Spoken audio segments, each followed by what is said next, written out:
मैंने देखा कि यहाँ के गांव-गांव में मेरे पिताजी, मेरे परिवार के प्रति कितनी श्रद्धा है। रात रात तक हम यहाँ के रास्तों से गुजरते थे तो लालटेन लेकर बुजुर्ग लोग हमारा इंतजार करते थे। कभी कभी मेरा चेहरा देख के रो पड़ते थे कि राजीव भैया की बिटिया आई है। मैं समझी कि जनता की श्रद्धा का क्या मतलब होता है, कि उसका आदर करना चाहिए। मैंने देखा कि किस तरह से मेरी माताजी जब आई कैंप में जाकर बच्चों की आंखों में बूंद डालती थी, दवाई डालती थी, तो किस तरह से उनकी माताएं खुश होती थी।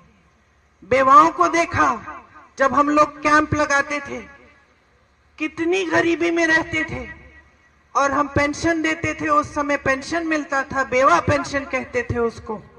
मैं समझी कि कितना संघर्ष था आपके जीवन में और कैसा रिश्ता था आपके बीच, मेरे परिवार के बीच, कि ये राजनीतिक रिश्ता नहीं था, एक प्रेम का रिश्ता था, श्रद्धा का रिश्ता था, सत्य का रिश्ता था। फिर भाई यहाँ आए, उनका भी चुनाव लड़वाया, सांसद बने, आपके लिए खूब काम किए। जहां जहां विकास ला पाए विकास लाए। लेकिन उसके बाद पूरे देश में एक नई तरह की राजनीति आई, एक राजनीति जो शायद हम जैसे लोग शुरू में समझ नहीं पाए, क्योंकि हमारी सभ्यता ही अलग थी, हमारी समझ ही अलग थी।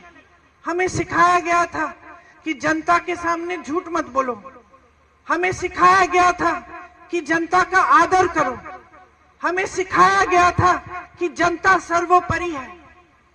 और हम अपनी आंखों के सामने देख रहे थे कि एक नई राजनीति उभर रही है जो जनता के जज्बातों का इस्तेमाल कर रही है, सत्ता बटोरने के लिए जनता को गुमराह कर रही है।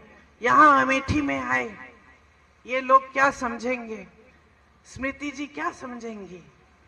ये तो यहाँ पे आपके लिए थोड़ी आई, ये तो राहुल जी को हराने के लिए आई हैं, ये राहुल जी से लड़ने के लिए आई हैं, ये आपके प्रति श्रद्धा की वजह से नहीं आई हैं। वो कैसे समझेंगी ये रिश्ता?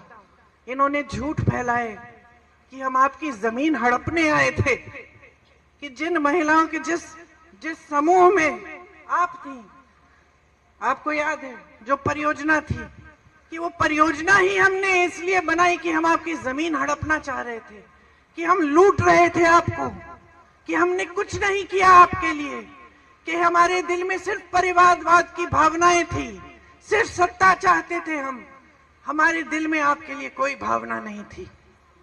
और कुछ ऐसा हुआ